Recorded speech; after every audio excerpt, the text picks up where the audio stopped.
అందరికీ నమస్కారం. మహాశివరాత్రి నుంచి ఈ రాశుల వారికి దశ తిరిగినట్టే. ధన అధికార యోగాలు పక్క. ఇంతకు ఏ రాశుల వారికి అదృష్టం తిరిగినట్టే?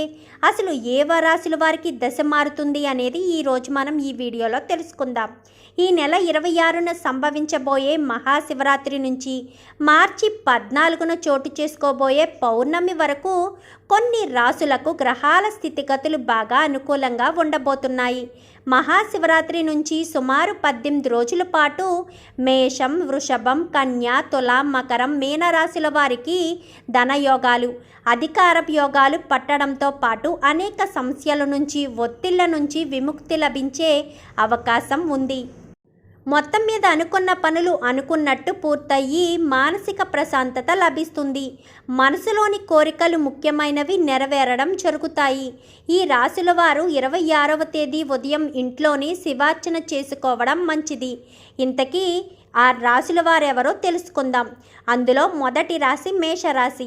ఈ రాశికి లాభస్థానంలో చంద్ర సంచారంతో పాటు శుక్రుడు మేషరాశిలో ప్రవేశించినందువల్ల మనసులోని కొన్ని ముఖ్యమైన కోరికలు, ఆశలు తప్పకుండా నెరవేరుతాయి. ఆదాయపరంగా ఉన్నత స్థితికి చేరుకునే అవకాశం ఉంది. ఆర్థిక సమస్యలు చాలా వరకు తీరిపోతాయి. ఉద్యోగంలో మీ సమర్థత, నైపుణ్యాలు బాగా వెలుగులోకి వస్తాయి. వృత్తి వ్యాపారాలకు నష్టాలు, ఆర్థిక సమస్యల నుంచి విముక్తి లభిస్తాయి. నిరుద్యోగులకు ఉద్యోగ యోగం పడుతుంది. ఇంకా తర్వాత రాశి వృషభ రాశి. చంద్రుడు భాగస్థానంలోకి రావడంతో పాటు సూర్యుడు దశమ స్థానంలో సంచారం చేయడం వల్ల ఈ రాశికి ఊహించని రాజయోగాలు పట్టే అవకాశం ఉంది. వృత్తి ఉద్యోగాల్లో ఉన్నత స్థానాలు లభించడంతో పాటు సామాజికంగా కూడా ప్రముఖులతో పరిచయాలు ఏర్పడడం, గౌరవ మర్యాదలు పెరగడం వంటివి జరిగే అవకాశం ఉంది. పెద్ద ఎత్తున ధనలాభం కలగడానికి అవకాశం ఉంది. అనేక మార్గాల్లో ఆదాయ వృద్ధి జరుగుతుంది. రాదనుకున్న డబ్బు కూడా చేతికి అందుతాయి. ఇంకా తర్వాత రాశి కన్య రాశి. ఈ రాశికి పంచమంలో చంద్రుడు, షష్ఠి స్థానంలో రవి, శనుల వల్ల పట్టిందల్లా బంగారం అవుతుంది. పూర్తి కావలసిన పనులన్నీ సంతృప్తిపరంగా పూర్తవుతాయి. ఆదాయం ఇబ్బడి ముబ్బడిగా పెరిగే అవకాశం ఉంది. అనారోగ్యాల నుంచి ఎంతో ఉపశమనం లభిస్తుంది. ఉద్యోగంలో తప్పకుండా హోదాలు, జీతభత్యాలు పెరుగుతాయి. వృత్తి వ్యాపారాలు కొత్త పుంతలు తొక్కుతాయి. నిరుద్యోగులకు దూర ప్రాంతంలో మంచి ఉద్యోగం లభిస్తుంది. ఆశించిన వ్యక్తితో పెళ్లి కుదురుతుంది. ఇంకా తర్వాత రాశి తులారాశి. ఈ రాశికి చతుర్థ స్థానంలో చంద్రుడు, సప్తమ స్థానంలో శుక్రుడు సంచారం వల్ల భూలాభం, ఆస్తి లాభం వంటివి కలుగుతాయి. ఆస్తి వివాదాలు అనుకూలంగా పరిష్కారమవుతాయి. సొంత ఇంటి కల నెరవేరుతుంది. సొంత వాహనం కూడా అమరుతుంది. కుటుంబంలో సుఖ సంతోషాలు వెల్లువిరుస్తాయి. శుభకార్యాలు జరిగే అవకాశం ఉంది. నిరుద్యోగులకు తమ ప్రాంతంలోనే ఆశించిన ఉద్యోగం లభించే అవకాశం ఉంది.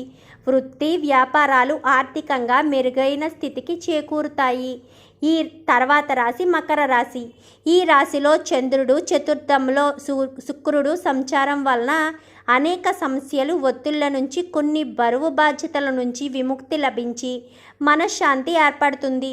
ఆరోగ్యం బాగా మెరుగుపడుతుంది. విదేశీయానానికి సంబంధించిన ఆటంకాలు తొలగిపోతాయి.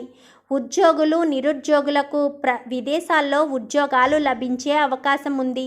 పెళ్లి ప్రయత్నాల్లో విదేశీ సంబంధాలు కుదురుతాయి. ఆకస్మిక ధనలాభ సూచనలున్నాయి.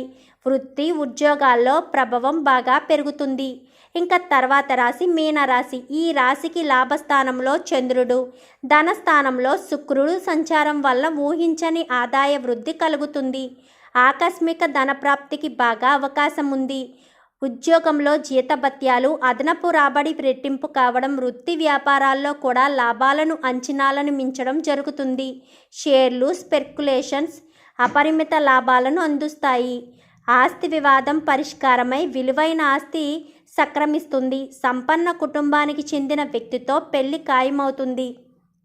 చూసారుగా ఫ్రెండ్స్, మహాశివరాత్రి నుంచి ఏ రాశుల వారికి దశ తిరగబోతుంది, ఎలాంటి ధన అధికార యోగాలు పట్టబోతున్నాయనేది. వీడియో నచ్చితే లైక్ చేయండి, ఛానల్ని సబ్స్క్రైబ్ చేసుకొని పక్కనే ఉన్న బెల్ సింబల్లో ఆల్ పై ట్యాప్ చేయండి. Thank you for watching.